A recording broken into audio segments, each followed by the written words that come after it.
The de Broglie wavelength of an object is inversely proportional to the object's mass and relative velocity multiplied by Planck's constant. A composite object, such as an atom composed of a proton and electron, possesses a total mass and therefore a composite de Broglie wavelength.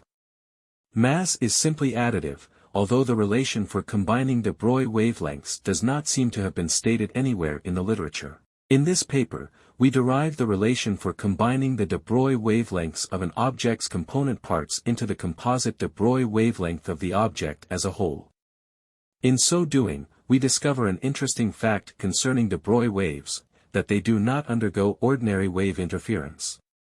In general, when we combine two waves to form a composite wave, the composite wave is the algebraic sum of the two original waves, point by point in space, superposition principle. The wavelength of the resultant wave is ordinarily that of the shorter wavelength wave, measured from adjacent crest to trough. De Broglie waves behave differently, the wavelength of the resultant de Broglie wave being the reciprocal of the sum of the inverses of the component wavelengths, multiplied by a factor to correct for relative velocity. De Broglie wave interference is shown to have a geometric analog in the form of the crossed ladders theorem.